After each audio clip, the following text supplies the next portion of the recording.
사람들은 하늘을 바라볼 때 참 많은 별들을 보고 참 무궁무진하게 펼쳐져 있는 그런 허공을 보면서 과연 내가 가치가 있는 존재인가 라고 생각을 하게 됩니다. 여러분들은 이 도시에 사시기 때문에 하늘에 얼마나 별이 많은지 잘 못 느끼시죠? 그렇죠? 저는 좀 한적한 곳에 살기 때문에 밤에 나가서 이렇게 밤하늘을 보면 참 기가 막힙니다. 얼마나 별들이 많이 있는지 모릅니다. 이 가로등들이 없는 곳이기 때문에 정말 조용한 밤에 하늘에 무별들이 보이죠. 여러분, 그런 별들 앞에서 과연 우리가 얼마나 위대한 자인가 하는 것을 다시 한번 생각해 보게 됩니다. 아무것도 아닌 미물들이죠. 그렇죠? 하나님이 우리를 이처럼 사랑하사 독생자를 주셨으니 그 말씀 자체가 정말 뜨겁게 느껴오는 것이 밤하늘의 별들입니다.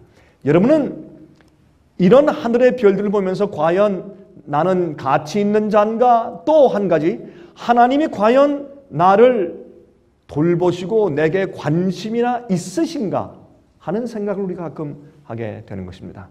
여러분, 이 허공에 떠 있는 지구 참 놀랍죠? 허공에 떠서 돌고 있는 이 지구, 여러분, 이 지구는 성경에 말하기를 이 물통에 물 한 방울보다 못하고 먼지와 티끌보다 못하다, 그렇게 표현을 하였습니다.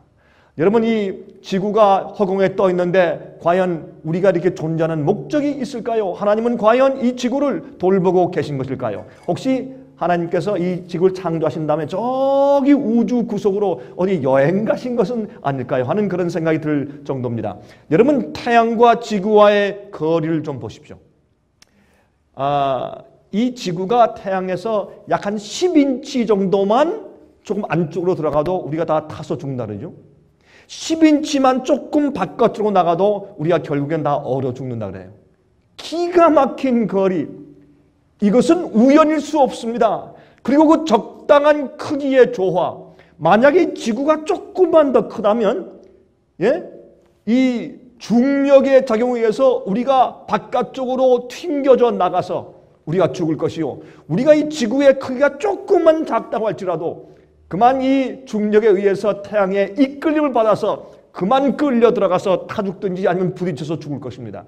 여러분, 이렇게 적당한 거리와 적당한 크기의 조화가 우연히 생긴 것일까요? 우리가 태양을 바라보고 우주를 바라보고 특별히 요즘에 전자망원경을 통해서 우주를 바라보면서 과연 우리의 생명의 존재 가치가 무엇인가 하는 의아한 마음이 들지만, 그러나 이렇게 기가 막힌 창조의 조화를 보면서 하나님께서 분명히 우리를 창조하시고 이 지구를 존재케 하신 데는 목적이 분명히 있는 것을 우리가 깨닫지 않을 수가 없는 것입니다. 여러분, 요즘에 말이죠, 이 진화론을 믿는다고 하면, 옛날에는 창조설을 믿으면 과학자들 중에서 말이죠, 약간 좀 정신이 나가고 좀 부족한 사람인가 그렇게 이해한 적이 꽤 한동안 있었습니다만, 요즘에는 말이죠, 이 과학자들 가운데서 진화론을 믿는다 그러면 조금 좀 이상하게 바라보는데요, 요즘에 과학자들 가운데서 하나님을 믿지 않는 사람들도 뭐라고 합니까?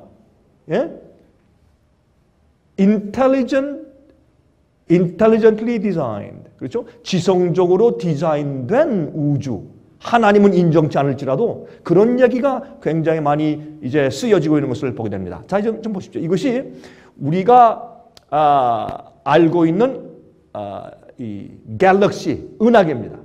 물론 우리가 살고 있는 이 은하계를 이렇게 사진 찍을 수 없겠지만 다른 은하계를 이제 사진 찍은 것입니다. 이제 우리가 살고 있는 은하계도 이런 식으로 생겼겠죠. 이렇게 별 수많은 성운들이 이렇게 잡아 도는 것입니다. 그런데 재미있는 것은 말이죠, 이러한 은하계에 어떤 항성, 지구 같은 항성이 존재하려면, 그래서 그 속에 생명이 존재하려면 꼭 이런 그 영역 안에서만 돌고 있어야 생명이 존재할 수 있다는 것입니다. 참 재밌죠? 그런데 지구가 어디에 있느냐? 여기에 있습니다. 그래서 정확한 궤를 돌고 있습니다. 만약에 이 궤도에서 조금만 안쪽으로 가면 은하계 중심에 있는 그 중심부로, 그렇죠? dark 홀로 그냥 빨려 들어가고 조금만 벗어나도 우리가 우주의 미아가 돼서 존재할 수가 없는 것입니다. 얼마나 놀라운 이야기입니까? 여러분이시요.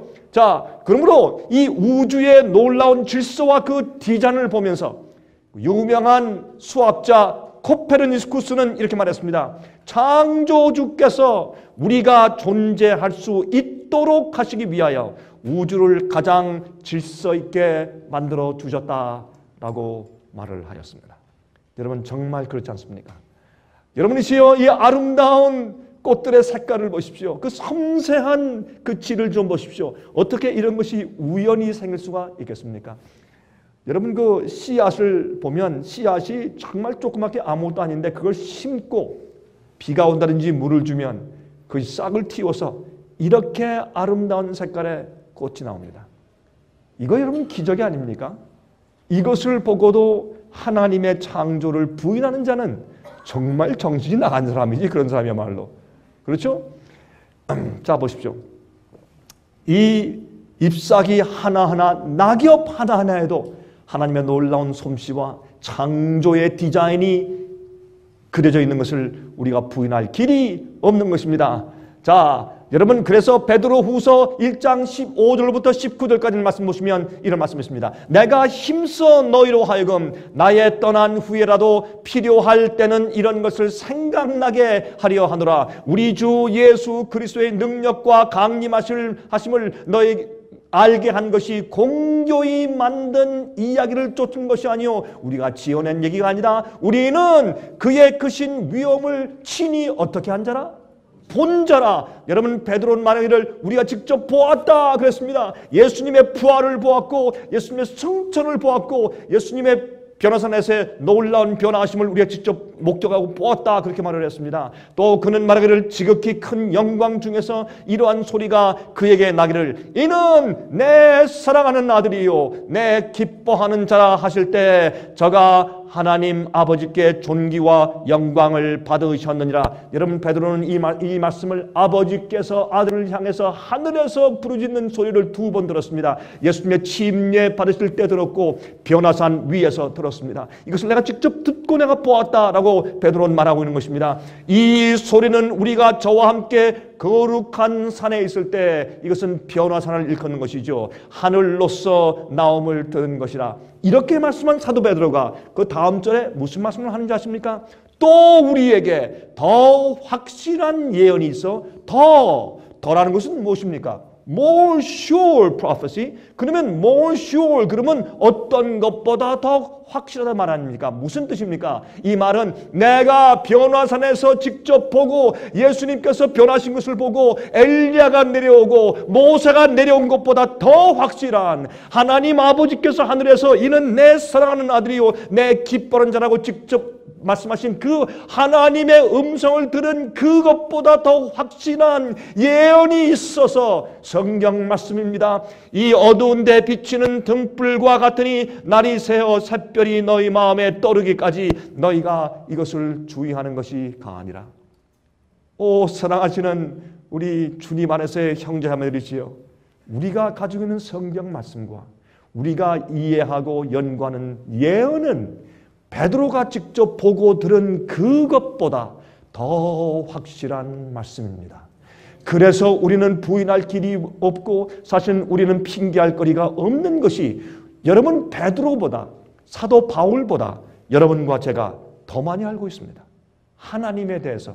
왜 그런 줄 아십니까? 여러분 제 얘기가 이상하십니까? 아닙니다. 베드로와 사도 바울도 사실은 요한계시록이 이렇게 정확하게 성취되어 온 것을 그들은 채 몰랐습니다. 다니엘의 예언이 그렇게 기가 막히게 성취된 것을 그들은 보지 못하고 죽었습니다. 다니엘 11장 마지막 절에 있는 말씀 보면 북방왕과 남방왕의 전쟁 가운데 여러분 소련 공산주의가 무너지면서 동구권들 공산주의가 다 무너지면서 교황권이 그 속에 들어가고 여러분 로널드 레건 대통령과 신성 동맹을 맺어서 이 공산주의가 몰락되는 놀라운 예언이 기록된 다니엘 11장 마지막 절들에 있는 말씀들을 그들은 이해하지 못하고 죽었습니다. 그러므로 여러분과 제가 가지고 있는 이 더 확실한 예언은 우리 마음 가운데 정말 확실한 증거를 매일매일 주어야 할 것입니다. 그러므로 사도 요한이 밤모섬에서 말이죠, 그가 나팔 같은 음성을 들으면서 요한아 할 때, 그가 돌이킬 때 인자 같은 이를 보았는데, 왜 인자 같은 이예요? 여러분, 예수께서 이 땅에 계실 때는 참 초라하시고 피곤하시고 정말 빼짝 마르고 정말 볼 때 별로 흠모할 것이 없을 정도로 상해 있는 모습이었으나, 그러나 변화돼서 다시 원래 모습으로 환원되어 영광의 광채의 옷을 입고 있는 예수님 바라볼 때 분명히 내가 알던 내 주님 예수긴 예수인데, 그래서 그는 인자 같은 이가 그랬어요.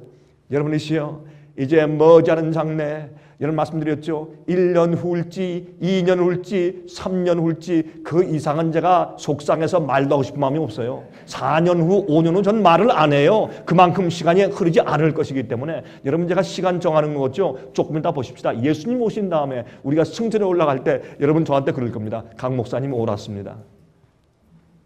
이 세상 절대로 오래가지 않습니다.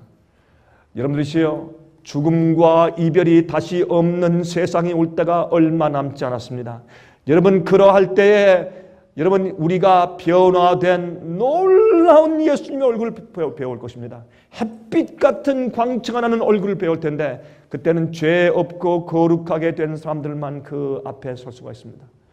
여러분, 제가 어제 말씀드렸지만 우리는 죽을 때에 가지고 있어야 할 품성을 매일 소유하고 있어야 합니다. 매일매일 내가 오늘 죽어도, 오늘 내가 자고서 아침에 깨어나지 못할지라도 내가 주님 앞에 설 수 있는 그 품성을, 죽을 때 소유해야 할 품성을 매일매일 가지고 있어야 합니다. 여러분이시여, 어제 참석지 못하신 분들은 반드시 꼭 여러분 그 주문하셔서 그 말씀을 들어보시기 바랍니다. 그래서 제가 오늘은 제가 여러분들께 우리가 현재 서 있는 지점이란 제목으로 말씀을 드립니다.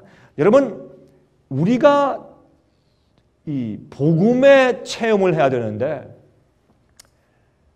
우리가 처한 형편과 지점이 무엇이고 어디인가 하는 것을 아는 것은 참 중요합니다. 사람들이 게을러지는 것은요, 여러분 그 열처녀의 비유 가운데서 신랑이 이제 오는데 신랑이 지체함으로 그들이 어떻게 해요? 졸며 잘세 그랬어요. 여러분이 마태복음 25장에 있는 열처의 비유 가운데서 졸며 잘세하는 것은 참 흥미있는 것이, 슬기로운 처녀들은 졸았고 미련한 처녀는 잤습니다. 그게 그런 뜻입니다. 졸며 잘세, 슬기로운 처녀와 미련한 처녀를 얘기할 때 졸며 잘세하는 것은 그렇게 들어맞는 얘기예요. 그래서 정말 슬기로운 처녀들은 말이죠, 예수님께서 신랑이 올 것을 항상 고대하고 기다리고, 혹시 신랑이 오시는 징조가 여기 있을까 저기 있을까, 계속 어떤 징조가 생길 때 때가 됐구나, 주님 오시는구나 하는데, 그래도 어떻게 해요? 지쳐요. 주님이 더디 오시니까. 그러니까 어떻게 해요? 자꾸 꼬박꼬박 졸아. 피곤하니까 꼬박꼬박 조는데, 그런데요, 미련한 처녀는 아예 자요. 아예 퍼져 자. 그래서 졸며 잘셉니다. 여러분이시여, 여러분들은 그래도 오늘 이곳에 오신 분들은 예수님의 신랑의 오심을 기다리고 가끔 졸지는 몰라도 사모하는 자들이 모인 것을 인해서 주님의 이름으로 감사를 드립니다. 정말 주님의 재림을 기다리는 마음으로 매일 사셔야 합니다. 그래서 우리가 현재 서 있는 지점을 깨달으면, 우리가 알면 다시 한번 우리 마음 가운데 용기를 갖고, 또한 마음 가운데 환희가 생기고, 그렇죠? 우리 마음 가운데 흥분하는 마음이 생기고, 또 그렇게 하고 싶은 마음이 생기고 깨어나는 그런 경험을 하게 되는 것입니다. 자, 그것이 오늘 저녁에 말씀드리는 목적인 것입니다. 여러분, 먼저 이 말씀을 드리면서 우리가 지금 현재 어느 지점까지 와 있을까? 예수님께서 곧 재림하실 텐데, 예수님께서 재림하시기 바로 직전에 지금 우리가 어느 정도까지 와 있는가를 알기 위해서 제가 지금 설명을 드리는데, 예언을 설명을 드립니다. 계시록의 예언의 흐름의 구조를 먼저 우리가 이해해야 제가 오늘 말씀드리는 것을 이해할 수 있습니다. 자, 예언의 구조가 어떻게 되어 있는가? 여러분, 요한계시록을 연구하시면 요한계시록은 3이라는 숫자와 12이라는 숫자와 가운데 7이라는 숫자가 있어요. 다시 말해서 3이란 숫자에서 12이란 숫자로 가는데 7가지 사건들이 있어요. 그것이 요한계시록을 풀 때 여러분들이 마음 가운데 가지고 있어야 할 숫자의 개념입니다. 여러분 이 카메라를 놓을 때 보면 삼각대를 놓죠. 그렇죠? 그래서 삼각대는 가장 안전하게 받쳐주는 그런 숫자이기 때문에 3은 완전한 연합을 상징합니다. 하나님은 세 분이십니다.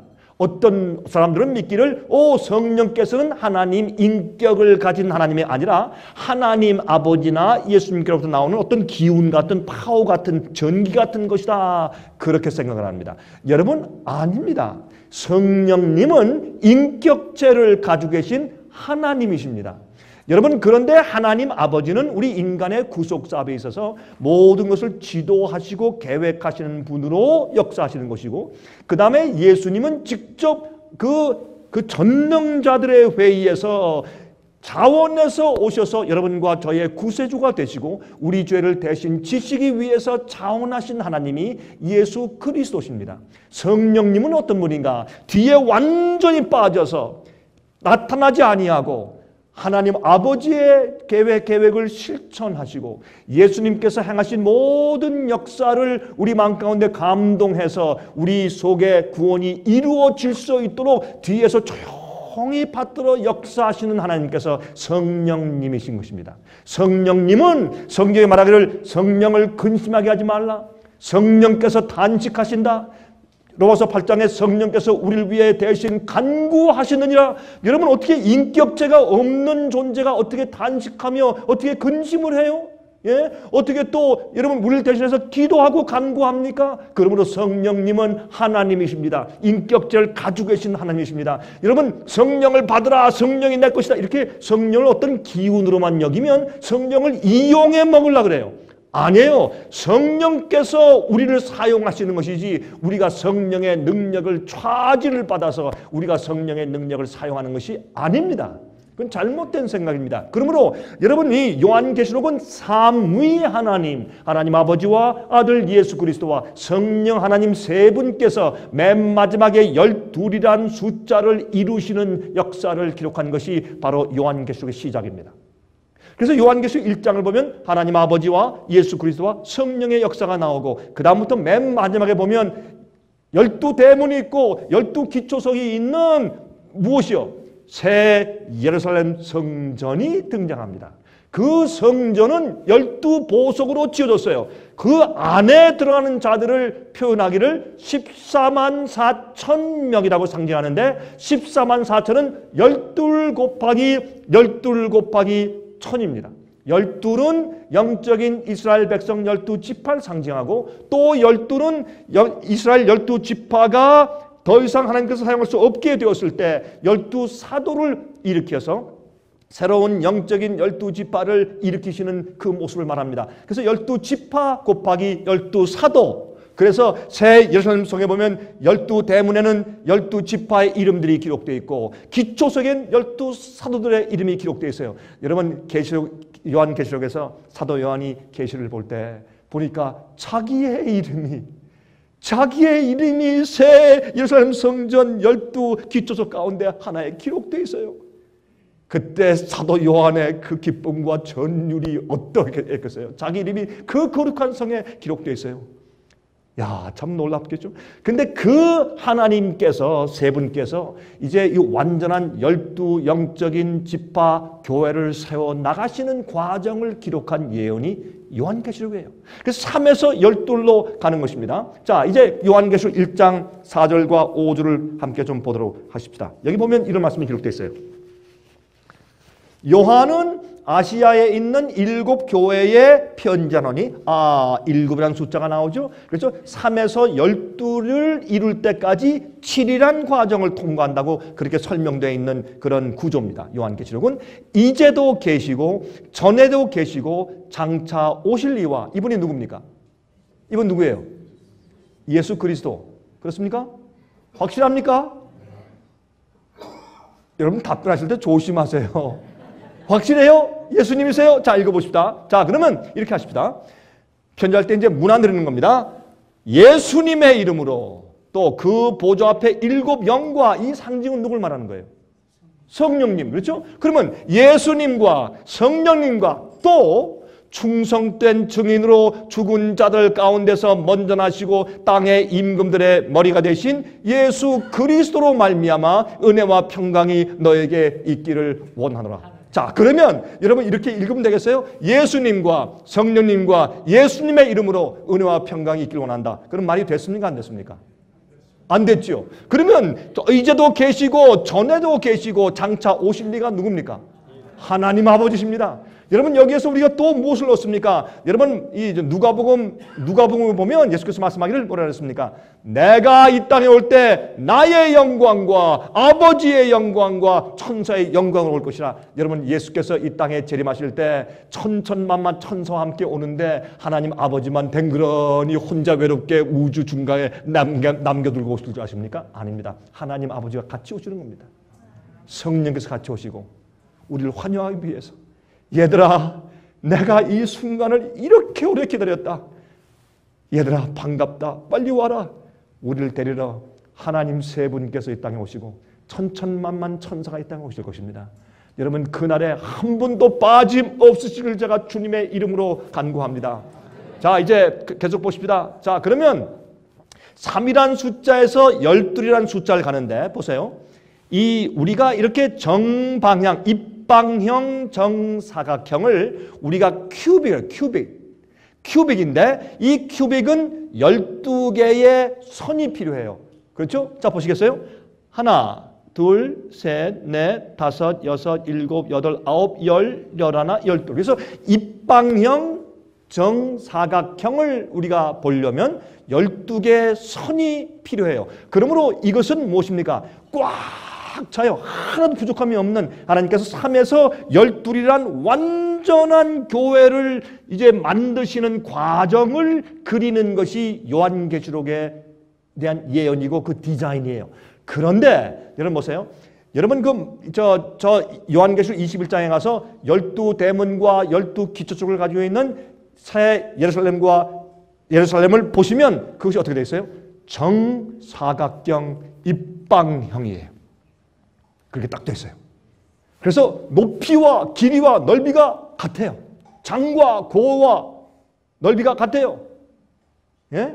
얼마나 놀라운 얘기입니까? 그러므로 이것은 이 수학적으로 디자인적으로 모든 사건이 기가 막히게 디자인되어 있는 요한계시록을 우리가 보게 된다고 말입니다. 자, 요한계시록 21장 15절부터 17절 봅니다. 내게 말하는 자가 그 성과 그 문들과 성곽을 청량하려고 금갈대를 가져다라. 그 성은 네모가 반듯하여 장광이 같은지라.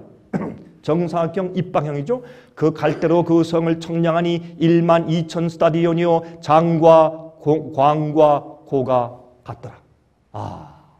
그 성곽을 청량함에 144 큐빗이니 사람의 청량 곧 천사의 청량이라. 왜 144일까요? 14만 4천 숫자가 144 숫자예요. 이것은 12 곱하기 12예요. 여러분이시여, 하나님은 이 성을 만드실 때 예수께서 말씀하기를 너희는 마음에 근심하지 말라. 하나님을 믿으니 또 나를 믿으라. 내가 내 아버지 집에 있을 곳이 많다. 내가 가서 너희가 있을 처소를 예비하면 내가 다시 와서 너희를 내게로 영접하여 나 있는 곳에 너희도 있게 하리라고 말씀했어요. 여러분, 그러므로 하나님께서 지금 뭘 만드세요? 새 예루살렘 성을 만드시는데 그거 만드는데 시간이 많이 걸린 것이 아니라 그 안에 들어갈 자들을 준비시키는데 그렇게 시간이 걸리시는 겁니다. 여러분들이시여, 정말 제 온 마음을 다해서 바랍니다. 여러분들 한 분도 빠짐없이 이 성에 들어가시기 바랍니다.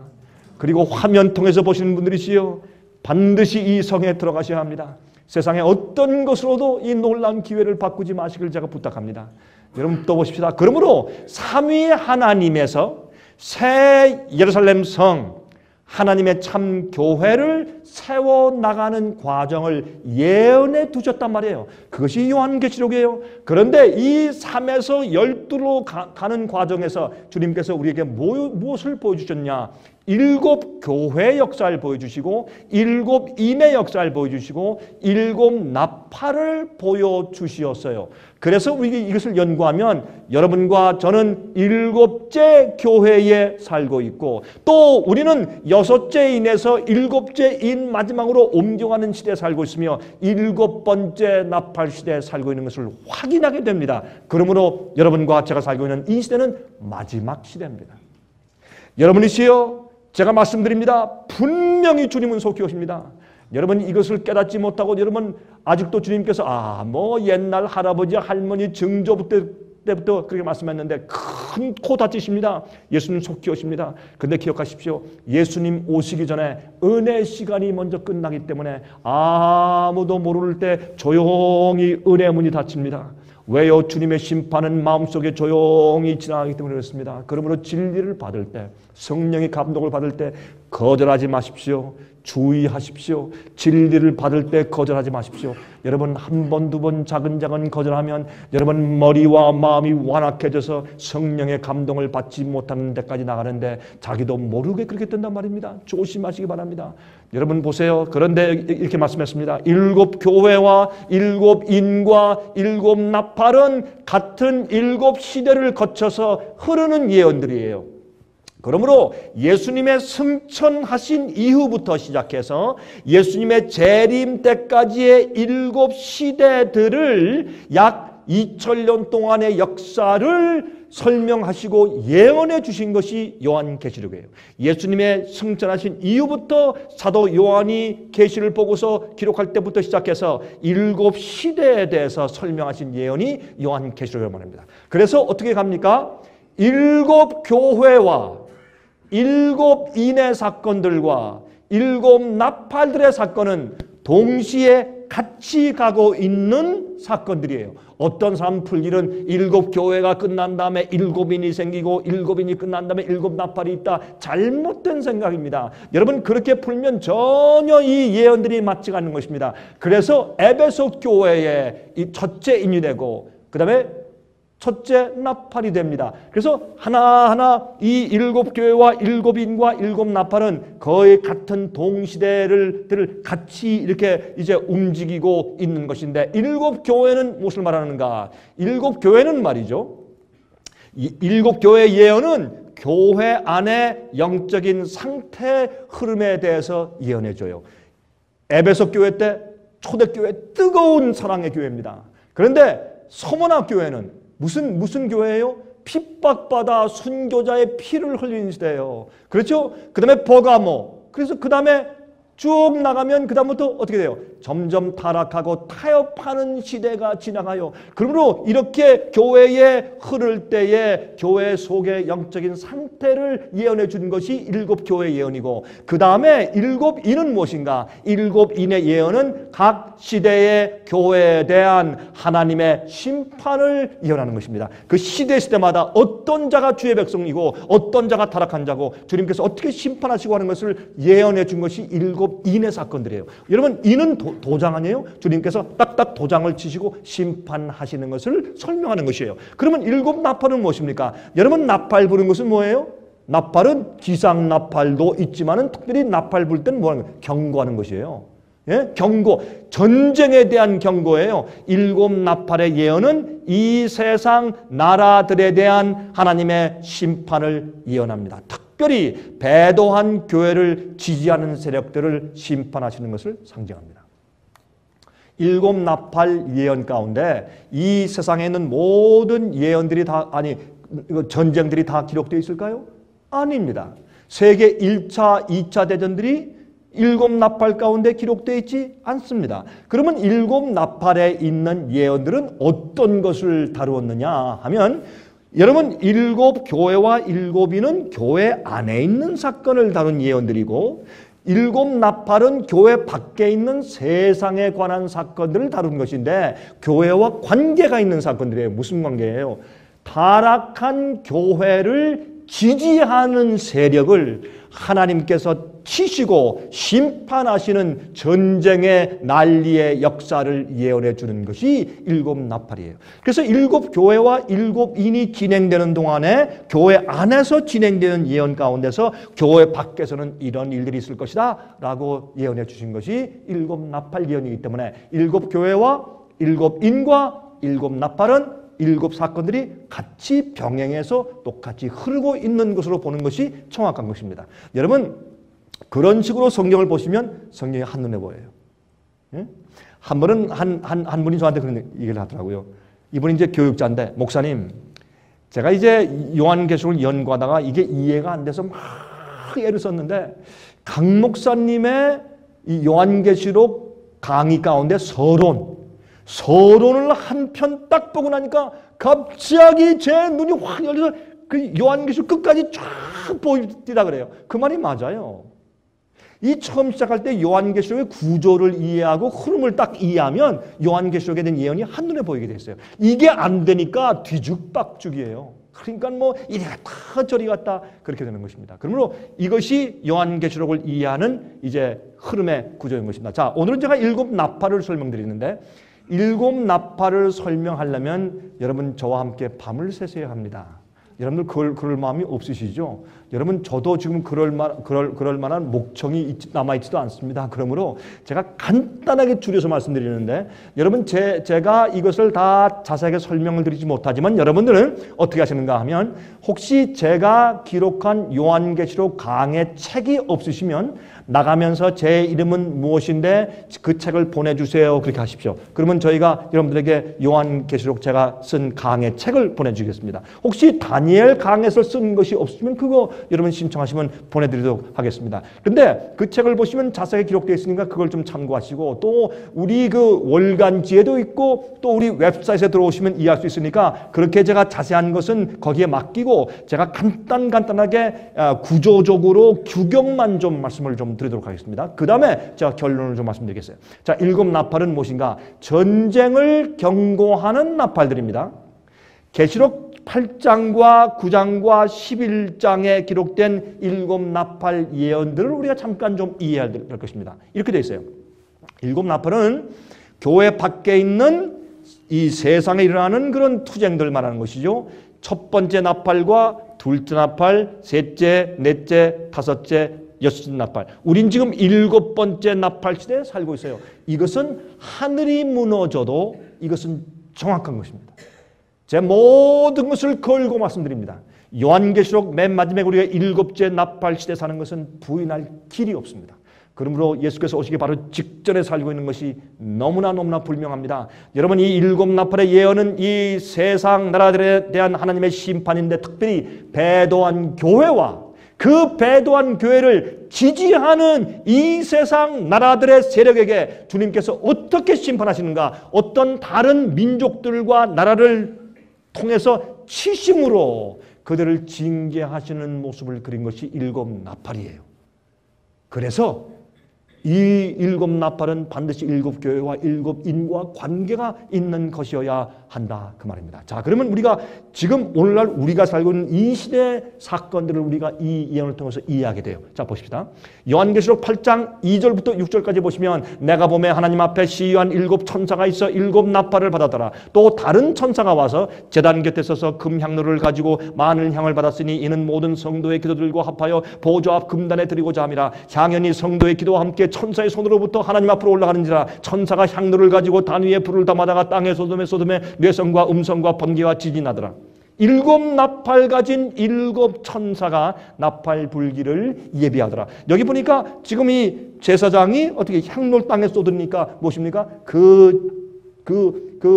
하나님의 심판받는 그 세력들이 은혜 시간이 지나가요. 여러분 아십니까? 개인의 은혜 시간이 끝나는 때가 있고 가정의 은혜 시간이 끝나는 때가 있고 교회의 은혜 시간이 끝나는 때가 있고 나라의 은혜 시간이 지나간 때가 있습니다. 소돔과 고모라의 은혜 시간이 지나간 다음에 유황불이 내려와 다 죽었습니다. 유대인들 나라의 교회의 은혜 시간이 지나가자 그들이 스데반을 돌로 쳐 죽이면서 그들이 성령의 음성을 거절하자 하나님께서 그 나라 교회 전체 은혜의 문을 닫으시고 주님께서 어떻게 했습니까? 초대교회를 일으켜서 대신 주님 사업하게 하셨습니다. 여러분, 우리가 알지 못할 때 조용히 하늘에서 은혜의 문이 닫히는 것을 기억하시고 여러분이 조심하십시오. 기도하십시오. 참으로 아주 정결하고 정말 존중하는 마음으로 우리가 살아야 할 것입니다. 자, 보세요.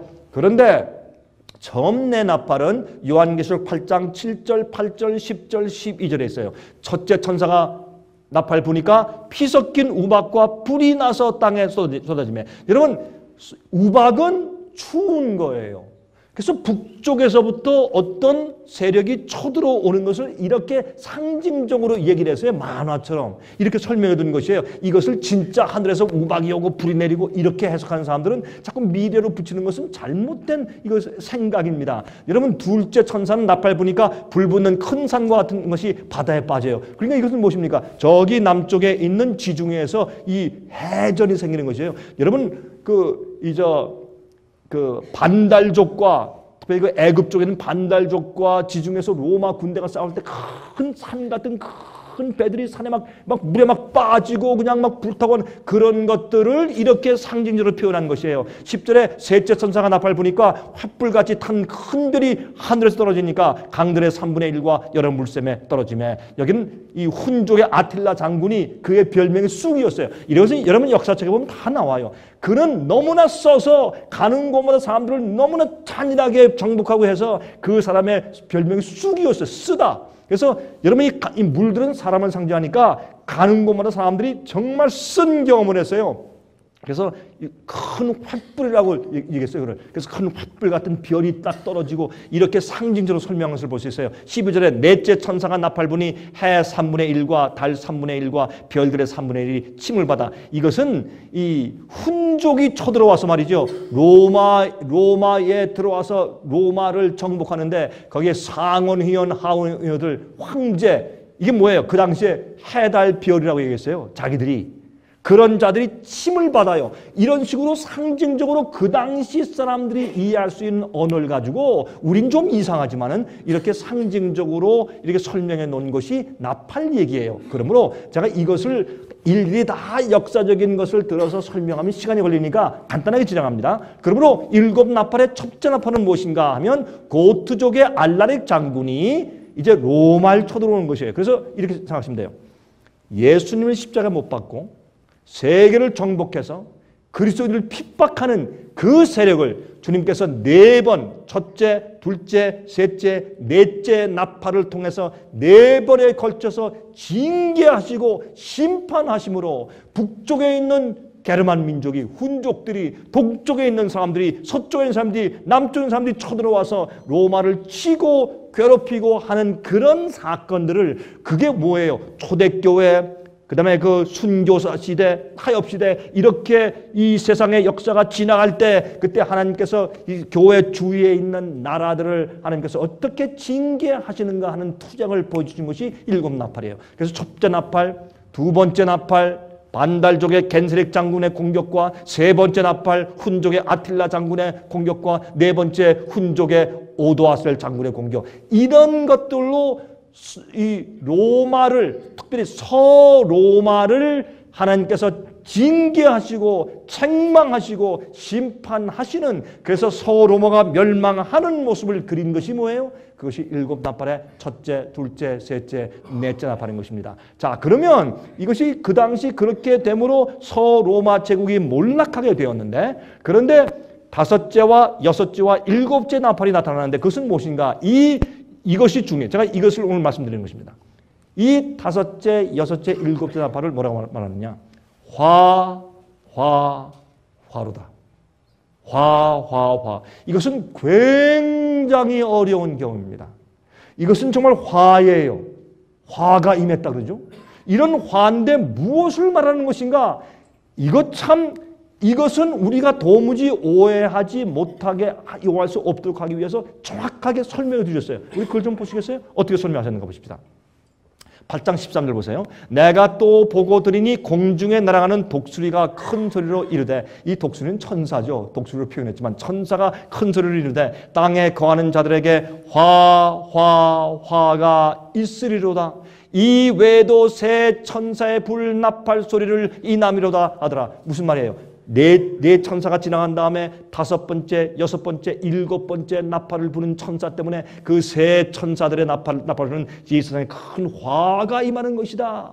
이게 무슨 화를 말하는 것인가? 이 화는 진리에서 떠나 배도한 기독교회와 그 교회를 잘한다고 치받들고 같이 음행하며 지지하는 국가에 대한 하나님의 심판을 말하는 것이에요. 그래서 하나님께서 그들에게 심판이 임하게 하기 때문에 화가 임한다고 했어요. 그러면 이것이 여러분 아십니까? 여러분과 저는 지금 이 시대에 세 번째 화 가운데 살고 있어요. 이것을 보고도 사람들이 몰라요. 왜요? 교회에서 요한계시록을 연구하지 않기 때문에 사람들이 맨날 복 받으려고 애쓰지만은 예수님 속히 오르치는 것을 이해하지 못하고 우리가 이 성경 예언의 마지막 부분에 끝에 가 있는 것을 이해하지 못하고 거룩한 생애로 준비하려는 마음을 갖는 것이 아니라 예수님을 이용해 먹는 교회들이 되어버렸단 말이에요. 왜요? 예언에 대해서 눈멀었기 때문에 그래요. 그래서 우리 생애빛에서는 예언을 가르치고 또 복음을 가르치는 것입니다. 예언과 복음은 같이 짝을 지어서 같이 가야 하는 것입니다. 자, 그런데 첫 번째 화를 보십시다. 5번째 나팔입니다. 첫 번째 화를 어떻게 말씀했는가 보세요. 요한계시록 9장 1절부터 12절인데 거기 보면 제가 시간이 없기 때문에 다 읽지 않습니다. 이렇게 말씀되어 있어요. 5째 천사가 나팔을 불매 내가 보니 하늘에서 땅에 떨어진 별 하나가 있는데 저가 무저갱의 열쇠를 받았더라. 저가 무저갱을 여니 그 구멍에서 큰 풀무에 연기 같은 연기가 올라오매 해와 공기가 그 구멍의 연기로 인하여 어두워지며 또 황충이 연기 가운데서 땅 위에 나오매 저희가 땅에 있는 전갈의 권세와 같은 권세를 받았더라. 여러분 여기는 가만히 말씀 보면 어디예요? 사막지방이에요. 전갈 얘기가 있어요. 그렇죠? 여러분 여기서 황충이 이 구멍에서 연기가 올라오면서 황충 메뚜기 같은 그 메뚜기 확 구멍에서 올라와요. 저희에게 이르되 땅의 풀이나 푸른 것이나 각종 수목은 해하지 말라. 오직 이마에 하나님의 입맞지 아니한 사람들만 해하라 하시더라. 그러나 그들을 죽이지는 못하게 하시고 5달 동안 괴롭게만 하게 하시는데 그 괴롭게 함은 전갈이 사람을 쏠 때 괴롭게 함과 같더라. 여러분 여기에 있는 말씀 말고 6제인과 7제인에 가면 거기에 설명을 딱 보면 우리가 뭘 알 수 있는가? 이건 이슬람 세력이다. 딱 알 수 있어요. 자, 지금 설명해 드릴게요. 보세요. 이건 이슬람 세력이 올라오는 것을 말하는 것이에요. 아랍의 지방에서 모하멧이라는 사람이 올라왔는데 거기에 무지한 사람들에게 한 종교를 가르쳐서 퍼뜨리는데 이 종교 때문에 땅이 완전히 그 연기로 어두워져요. 잘못된 오류로 땅이 어두워져요. 이렇게 지금 설명하고 있어요. 이걸 어떻게 알 수 있냐면 이 역사의 흐름을 하나 둘 이렇게 적용해 나가면 서로화가 멸망할 당시에 뭐가 생기냐 하면 이슬람 세력이 올라오는 것을 역사에서 볼 수 있어요. 그래서 적용시키면 딱 들어맞아요. 예언은요 미리 올 때 여기 오겠구나 그렇게 점치는 것이 아니라 이루어지고 성취된 다음에 정말 그렇게 됐네? 깜짝 놀라서 주의 말씀은 확실하구나 라고 해서 주의 말씀의 확신을 얻게 하기 위해서 주신 것이 예언의 목적이에요.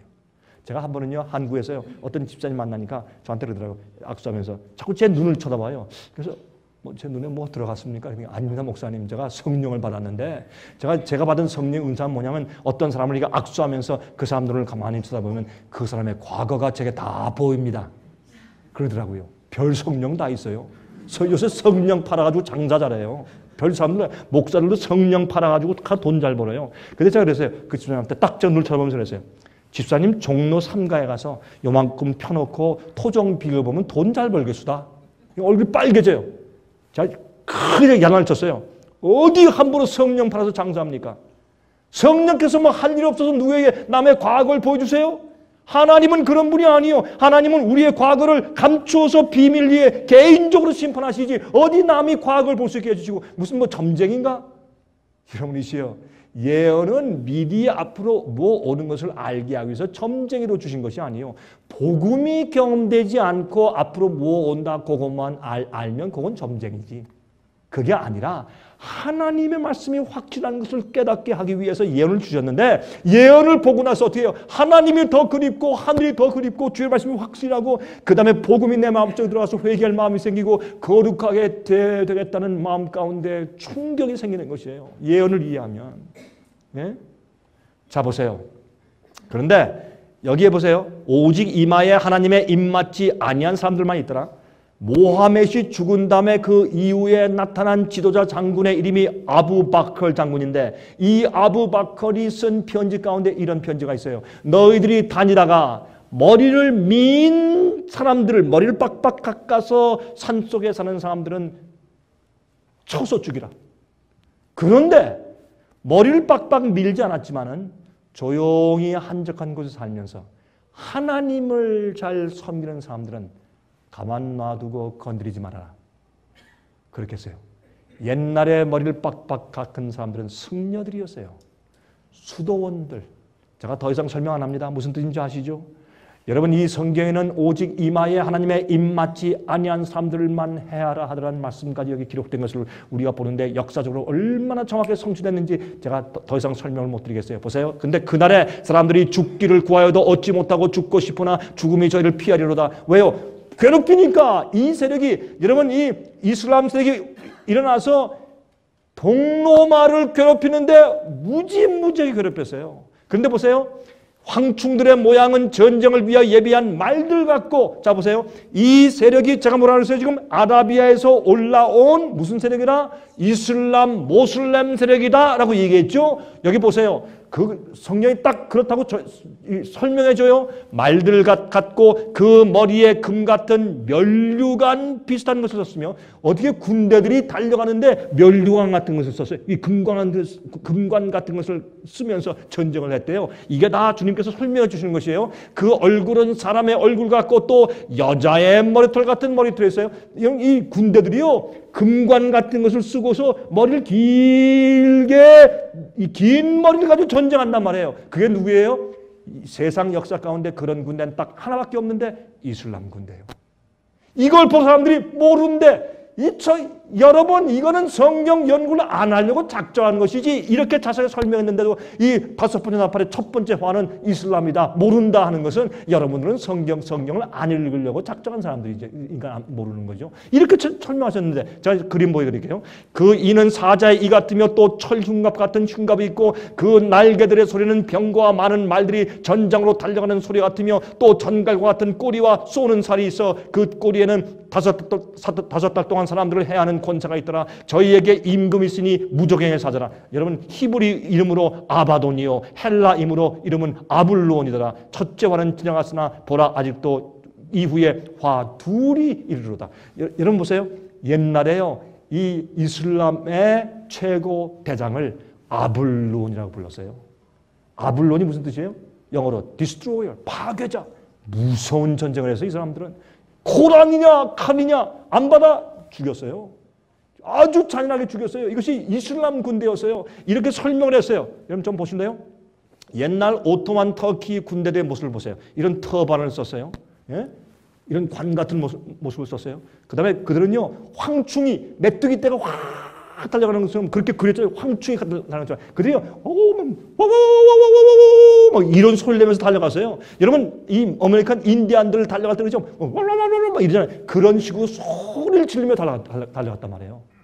이걸 이렇게 말해줬는데도 사람들이 깨닫지 못하고 모르는데 왜 몰라요? 여러분 무슨 IQ가 60이요 50이요 왜 몰라요? 이렇게 자세히 설명하셨는데 보세요. 근데 재밌는 것은 이슬람 군대들의 모자를 보세요. 금관 같아. 예? 계시에 딱 보니까 사도 요한이 보니까 계시 보니까 금관 같은 거 쓰고 전쟁을 해. 보세요. 금관 같은. 또 그들은 이 모습이 자줏빛 붉은빛 이런 옷을 입고 했어요. 그게 또 나와요 다 설명이. 예? 뭐 어려울 게 없어요. 어렵게 쓰여졌다고요? 아니에요. 계시록은 단순한 거예요. 간단한 거예요. 어렵게 생각할 필요 없어요. 이들 보세요. 다 이거 터번을 쓰고 이렇게 전혀 말을 타고 달려갈 때 황충이 뭐예요? 메뚜기 떼가 막 달려가는 것처럼 그렇게 보였다고 말해요. 계시 가운데. 그렇죠? 보세요. 머리가 다 길어요. 그들은 이렇게 긴 머리를 가지고 있었어요. 그리고 제일 먼저 화약을 썼어요. 총포를 가지고 싸웠어요. 대포를 가지고 싸웠어요. 이것이 이슬람 군대였어요. 옛날에 오토만 터키 지방 얼마나 강했어요. 옛날에 오토만 터키 군대는 현재 미국 군대처럼 세계를 정복한 군대였어요. 안 그렇습니까? 우린 지금 몰라서 옛날에 그랬잖아요. 이걸 볼 때 우리가 뭘 할 수 있어요? 하나님께서 새 활 얘기할 때 이슬람 군대가 타락한 교회, 서방 교회, 로만 캐토릭들이 잘못된 가르침을 뒤바꾸고 오리를 들여오며 우상 숭배하는 이교 가르침과 성계 가르침을 짬뽕으로 뒤섞어가지고 교인들을 잘못 가르쳐서 어둠에 빠뜨리는 그 교회와 그 교회를 계속 도와주는 로마 제국을 주님께서 징계하고 심판하고 치시기 위해서 이슬람 군대를 일으켜서 계속 공격하시는 모습을 그린 것이 7나팔 가운데 첫째, 둘째, 셋째와 다섯째, 여섯째, 일곱째 나팔 이야기입니다. 보십시다. 먼저 좀 잠깐 얘기할까요? 지금 요즘에 이슬람 군대와 세계가 전쟁을 하고 있습니까? 하고 있습니까? 안 하고 있습니까? 왜 대답이 없어요? 지금 이 세상의 군대들이, 많은 나라들이 지금 이슬람과 모슬렘과 싸우고 있습니까? 안 하고 있습니까? 싸우고 있습니다. 왜 그럴까요? 예언을 통해서 이해해야 돼요. 그래서 우리는 7번째 나팔 시대에 살고 있는 것이에요. 이것을 알면 사람들이 깜짝 놀라서 깨는 것이에요. 그래서 요한계시록은 우리가 경각심을 가지고 깨어서 곧 오시는 주님을 위해서 재림을 준비하게 하기 위해서 우리에게 기록해 주신 것이에요. 그런데 왜 교회에서 안 가르칠까요? 성령의 은혜가 없어요. 그래서 성경에서 요한계시록은 닫힌 책이래. 그래서 몰라도 된대요. 이해할 수 없으니까 그거 연구하지 말라요. 요한계시록 얘기하면 교회에서 이단돼요. 참 그 이상해. 여러분, 요한계시록이라는 이 말씀 자체가 레블레이션, 펼쳐졌다는 뜻이에요. 예? 이 속에 있는 말씀을 읽고 듣고 깨닫고 행하는 자에게 복이 있다고 했는데 모르고서 어떻게 그 말씀을 듣고 행하나? 말도 안 돼. 이 말씀을 모른대요. 이건 잘못된 생각들이에요. 여러분 보세요. 그러므로 여기 보면 보세요. 4나팔이 쓴 다음에 5번째 나팔은 5달 동안 괴롭힌다고 했어요. 이것이 동로마를 친 역사인데 그것은 여러분 1299년 8월 27일부터 시작한 동로마의 침공이 5달, 여러분 성경에서 1일은 1년이에요. 5달은 150년이에요. 성경에서 이 예언적인 기간을 말할 때 하루는 30일이고 1년은 360일이에요. 그것이 성경적인 기간을 얘기할 때 그렇게 사용하는 숫자예요. 그러므로 그래서 5달은 3, 5, 15, 150년을 말하는 것이에요. 여러분 어떻게 압니까? 노아 방주와 그 다음에 홍수가 임했을 때 보면 그것도 150일 그렇게 말을 했어요. 그래서 그것도 얘기할 때 한 달을 30일로 설명한 것을 우리가 볼 수 있어요. 그것이 성경의 기간을 말할 때 그렇게 사용하고 있어요. 그러므로 1299년 8월부터 1449년 7월 27일 딱 150년 동안 그렇게 괴롭히고 그렇게 전쟁을 일으킨 것을 역사에서 본단 말이에요. 그것을 성경은 5달 동안 했다. 그렇게 말을 했습니다. 자, 보세요. 그런데 첫째 화는 타락한 교회와 그 교회를 지지하던 로마 제국을 향한 이슬람 세력의 공격을 의미하는 것입니다. 정확해요. 2번째, 그럼 둘째 화로 갑니다. 둘째 화는 계시록 9장 13절부터 18절에 말씀합니다. 6째 천사가 나팔을 불매 내가 들으니 하나님 앞 금단 내 뿔에서 한 음성이 나서 나팔 가진 6째 천사에게 말하기를 큰 강 유브라데에 결박한 내 천사를 놓아주라 하며 내 천사가 놓였는데 여러분 유프라데스 강 주위에 살던 사람이 누굽니까? 그 당시에 있는 이슬람 세력들의 부족들이 살고 있었어요. 거기에 그것이 어디입니까? 메소포타미아 지방 아니에요. 거기에 중동 지방 아니에요. 지금 아는 우리 중동 지방 아니에요. 다 거기 아프가니스탄, 파키스탄, 이란, 이락 다 거기 아니냐 말이에요. 예? 근데 거기에 그 천사들이 놓였어요. 거기 세력들이 놓였는데 그들은 그 년, 월, 일, 시에 이르러 1년, 한 달, 하루, 1시간 이렇게 역사적인 예언을 이렇게 상징적으로 표현해 주었어요. 이런 기간 동안에 이르러 사람 3분의 1을 죽이기로 예비한 자들이다. 굉장한 세력으로 세상을 공격했어요. 마병대수는 2만만이니 내가 그들의 수를 들어오노라. 수억 명의 군대예요. 여러분 이슬람 군대가 그렇게 많지 않습니까? 지금 중동 지방에 수억 명이에요. 이같이 이상한 가운데 그 말들과 그 탄자들을 보니 불빛과 자줏빛과 유황빛 흉갑이 있고 또 말들의 머리는 사자머리 같고 그 입에서는 불과 연기와 유황이 나오더라. 아, 이 세 재앙 곧 저 입에서 나오는 불과 연기와 유황을 인하여 사람 3분의 1이 죽임을 당하더라. 많은 사람이 죽는 것을 보았어요. 그런데 왜 입에서 뭐 연기와 불이 나와? 이건 뭘 말하는 것일까요? 대포. 세상 역사에서 대포를 제일 먼저 사용한 것이 이슬람 군대가 아닙니까? 하나님이 이렇게 예언을 딱 해주었어요. 그랬는데 사람들이 연구를 안 하니까 다 졸아, 잠자고. 졸며 잘새. 깜빡 졸다가 깨면 그것도 다행이에요. 근데 다 퍼져 자. 졸며 잘새. 여러분이시요. 여러분, 이 보세요. 다 금관 같은 걸 쓰고 전쟁하죠. 대포. 사도 요한이 계시가운데 보니까 황충처럼 메뚜기처럼 그냥 막 하면서 막 달려가는데 말 달려가는데 뭘 끌고 가요? 대포를 끌고 가는데 그 머리에서 말이죠. 예? 사자 같은 머리에 이 사자 같잖아. 이게 대포가 달려가면 근데 그 입에서 뭐가 연기가 확 나오면서 꽝꽝 하면서 불이 막 나와. 그러니까 생전 사도연이 그 본 적이 이게 뭐야 도대체 본 적이 있어야지. 이게 뭐라고 표현했어요? 그 입에서 연기와 유황불이 나오더라. 그렇게 말했단 말이에요. 그게 뭐예요? 대포였어요. 많은 사람을 죽이는 대포였어요. 여러분 그러므로 여러분 이렇게 다섯째 나팔 첫째 화 두 번째 화는 뭐예요? 여섯 번째 나팔인데 이때는 연월 일시 동안 그 역사 나라였어요. 이것은 연월 일시는 1년은 360일이니까 360년 한 달은 30일이니까 360 더하기 30은 390 그 다음에 1일이니까 1년, 391년. 1시간은 24시, 여러분 1년을 24분의 1로 나누면 15일. 그래서 391년 15일 동안 싸워서 이기는 거예요. 예? 정도로 하는 것이에요. 그렇게 정확하게까지 얘기해 놨어요. 우리가요, 오해하지 않기 위해서 이렇게 날짜까지 정확하게 딱 바꿔주셨어요. 그래서 이것이 성취되게 할 때 사람들이 볼 때, 왜 이러면 이거 뭐야? 하나님이 이렇게 정확하시게 예언하신 거야? 그러면 우리가 부인할 길이 없네? 이렇게 깨닫게 하기 위해서 391년 15일 동안 그들이 세력을 떨칠 것이다. 이렇게까지 해놓았단 말이에요. 그런데 사람들이 모르는데 아이고 나중에요. 여러분 심판대파에 가서요. 저 몰랐습니다. 그렇게 핑계할 자가 아무도 없어요. 그거는요. 나 모르려고 작정했습니다. 그런 뜻이지. 난 알기를 원치 않았습니다. 그런 뜻이죠. 우리가요. 알려고 애쓰지 아니하고 낭비한 시간들을 주님께서 앞으로 심판하실 것입니다. 그러므로 여러분 하나님께서 누구나 다 구원하기 원하시나 다 구원할 수 없는 것을 기억하세요. 하나님은 우리 모두가 다 진리를 믿고 회개하기를 원하세요. 그러나 주님께서 다 구원할 수 없는 것을 기억하세요. 주님께서 원치 않으세요? 아니에요. 많은 사람들이 이기적이고 탐욕심을 가지고 하나님께 마음을 열지 아니하고 죄를 사랑하고 말씀대로 살지 않기 때문에 그들이 나중에 이를 가면서 자기들 잘못을 깨닫고 다 멸망할 것이에요. 오늘 주님이 마시면 오늘 예수님 오시면 여러분의 운명은 어떻게 될까요?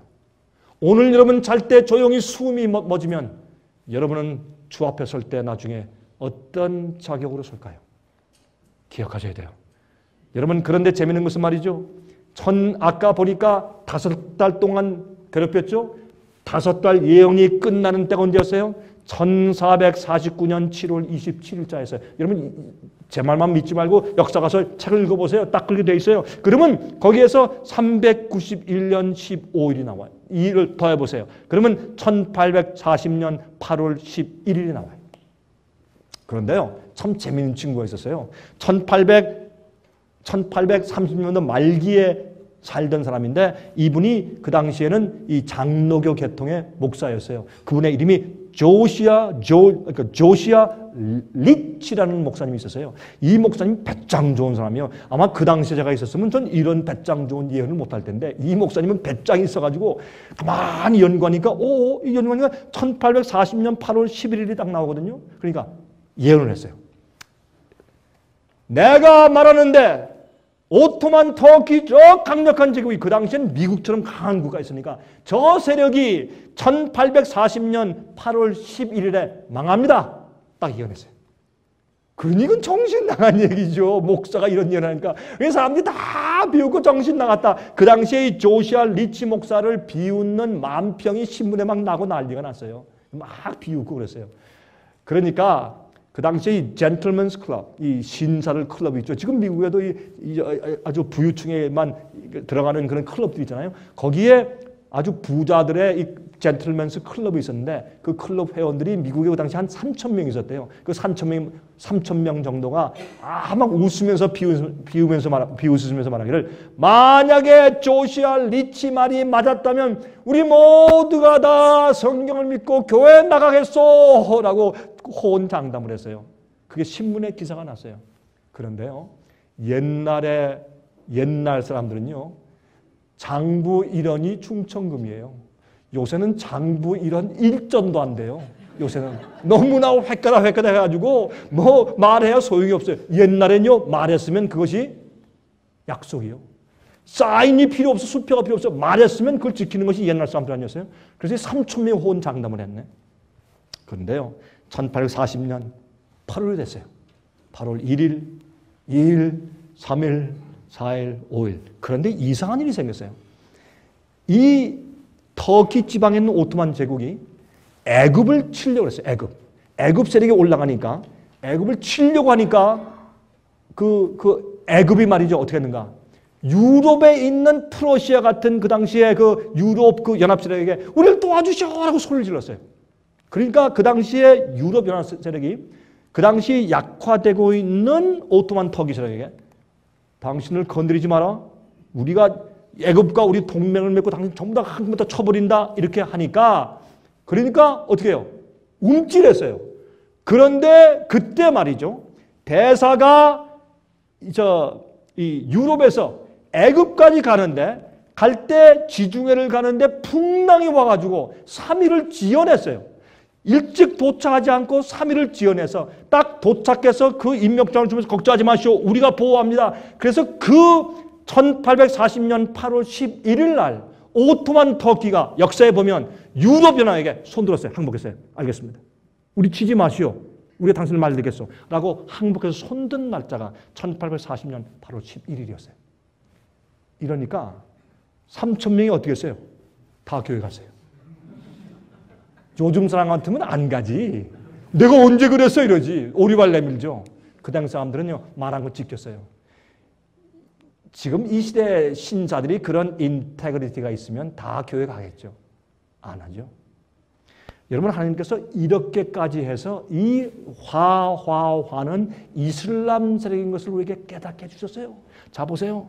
자 그래서 동로마와 교황권에 대한 하나님의 심판을 말씀하는 거예요. 그런데 자 보세요. 첫 번째 네나팔은 서로마 제국의 몰락을 말하는 것이고 다섯 번째, 여섯 번째는 동로마와 교황권에 대해서 하나님께서 이슬람 세력을 일으켜서 치시는 것을 설명해 주신 것이에요. 그렇다면은 둘째 화도 타락한 교회와 타락한 교회를 지지하고 있는 로마 제국에 대한 이슬람 세력의 공격이었습니다. 이것이 무엇입니까? 첫째와 두 번째 화. 다섯 번째와 여섯 번째 나팔이었습니다. 그러면 세 번째 화, 일곱 번째 나팔은 무엇인가? 요한계시록 11장 14절부터 19절을 말씀하기를 세 번째 화, 일곱째 나팔을 설명할 때 둘째 화는 지나갔으니 보라 셋째 화가 속히 이르는도다. 잘 보세요 이제. 일곱째 천사가 나팔을 불매 하늘에 큰 음성들이 나서 가로되 세상 나라가 우리 주와 그 그리스도의 나라가 되어 그가 세세토록 왕노릇 하시리로다 하니 무슨 말이에요? 일곱 번째 나팔 시대에는 세상이 끝나고 예수께서 오신단 말이에요.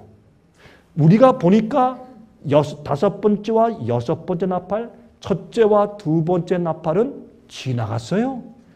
분명해요. 이건 부인할 길이 없어요. 하늘이 무너져도 정확하게 예언이 성취되었어요. 그런데 하나님 앞에 자기 보좌에 앉은 20자 장로들이 엎드려 얼굴을 대고 하나님께 경배하여 가로되 감사옵나니 옛적에도 계셨고 시방도 계신 주 하나님 곧 전능하신 이여 친히 큰 권능을 잡으시고 왕노릇 하시도다. 그런데요, 7번째 나팔 3번째 화가 이를 때 첫 번째, 두 번째 화에서 이 화를 세상에 일으키는 세력이 무엇인가? 이슬람이다 라는 것을 설명이 이미 해 주었기 때문에 7번째 나팔에는 더 이상 설명할 필요가 없어요. 이슬람 세력이 일어나는 것이에요. 근데 어떻게 이때는 이방들이 분노해. 영어로 nations, 나라들이 분노해요.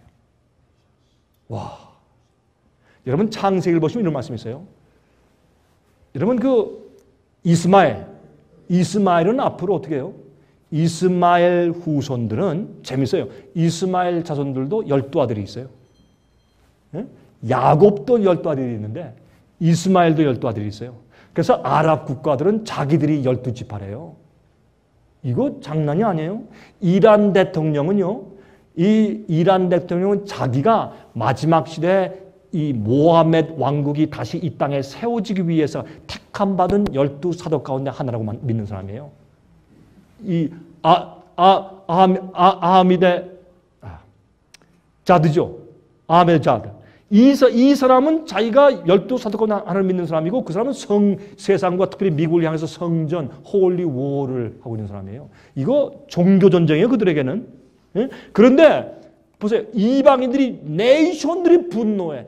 여러분 그 창세기에 말씀하기를 이스마엘의 후손들은 말이죠. 그들이 연합하여서 세상을 치겠고 세상이 하나가 되어서 그들을 치겠다. 그렇게 예언되어 있어요. 이스마엘에 대한 예언을 읽어보세요. 창세기에 가서. 와, 놀라운 얘기예요. 사람들이 성경 연구를 안 해서 그래요. 주의 진노가 임하여 죽은 자를 심판하시며 선지자들과 종도들과 또 물론 대소하고 주의 이름을 경외하는 자들에게 상 주시며 또 땅을 망하게 하는 자들을 멸망시킬 때로소이다 하더라. 땅을 누가 망하게 해요? 땅을 망하게 하는 대통령과 정치가들과 땅을 망하게 하는 타락한 종교, 페이퍼시, 교황권은 계속 성경 언급했어요. 땅을 망하게 하는 자들 주님께서 멸망시킬 때예요. 이 마지막 화 때 뭐가 생겨요? 온 나라들이 막 그냥 들끓어요. 이렇게 설명했어요. 무엇 때문에? 이슬람 세력 때문에. 자, 보세요, 여러분이죠. 셋째 화도 그러므로 타락한 교회, 음녀에 대한 그 교회를 지지하고 있는 세력에. 누가 지지해요, 지금? 옛날엔 로마였어요. 지금은 누구예요? 미국이요. 그래서 미국과 기독교 국가들과 영국과 이런 국가들과 또한 음녀에 타락한 교회 세력에 하나님께서 치시는 그런 채찍으로 사용하시는 것이 무슨 줄 아세요? 이슬람 세력이에요. 왜 갑자기 9.11이 일어나면서 이런 이상한 일이 생기면서 온 나라가 요동치면서 이러한 테러 사건이 생길까요? 요즘에는 어린 아이도 테러해요. 자살 폭탄 어린 아이가 얼마 전에 9살짜리가 폭탄 자살 테러를 했어요. 깜짝 여자들 이거 어떻게 막아요? 자기 죽으면서 터뜨리는데 누가 그걸 막을 거예요? 여러분이 진짜 심각한 전쟁이에요. 이것 때문에 어떻게 사람들이 괴로워. 여러분 저는요 9.11 사건 이후에 가장 괴로운 사람 가운데 하나가 저예요. 저는요 여행을 많이 하니까 여행을 하면 귀찮아요. 신발 맨날 벗어야 되고 말이죠. 예? 그 다음에 다 이래가지고 또 삐삐 하면 또 다시 가래. 또 다 제가 차곡차곡 이렇게 다 이렇게 짐을 싸고 보면 그것도 다 뒤져가지고 이 사람은 귀찮으니까 그걸 또 차곡차곡 넣어주나 또 그냥 다 집어넣고 가라면 또 제가 다 정리해야 되고 아이고 참 귀찮아요. 제가 한 번은 말이죠. 제가 영국에서 집회하고서 이제 오는데 그때 무슨 일이 생긴 줄 아세요? 영국에서 어떤 사람이 미국으로 오려가다가 신발에 폭탄 해가지고 터뜨리려고 하는 사람이 이렇게 잡혔죠. 그때라. 가니까 갑자기 히스로 공항에 난리가 났어요. 이게 도대체 뭐냐? 줄을 서는데 비행기 놓친 줄 알았어요. 너무나 시큐리티가 엄한 거예요. 그런데요 들어갈 때만 하는 게 아니라 델타 비행기를 타는데 비행기 타는 거 앞에서 또 해. 왜요? 그 그 두 번 검사한다 지겨워가지고 서가지고 아이고. 근데 말이죠. 그때 그 유럽에서 어떤 사람이 자기가 아카시아, 특별히 아카시아 그 산속에 가서 아카시아 그 나무 있는 데 가서 벌을 이렇게 키워가지고 그 꿀을 토종꿀 진짜 달고 맛있어요. 야, 그거 아까워요. 그 토종꿀 갖다 다 가지고 목사님 이건 꼭 가서 좀 드셔야 합니다. 근데 그 꿀은 말이죠. 그냥 먹기도 하지만은 상처 나거나 뭐 입술이 부르셨을 때 딱 바르면 싹 없어져. 약꿀이라 기가 막혀야 했던. 그게 너무 좋아가지고 그걸 가져오는데 어떻게 딱 보더니 이거 안 된다 이거야. 그래서 아니 여보시오 이게 어떤 꿀인데 당신이 어떤 꿀인데 뺏어가려고 안 됩니다. 가져가야 됩니다. 절대 안 된대. 그래서 딱 열고서 맛보시오 이게 뭐 이게 폭탄인지 꿀인지 절대 안 된대.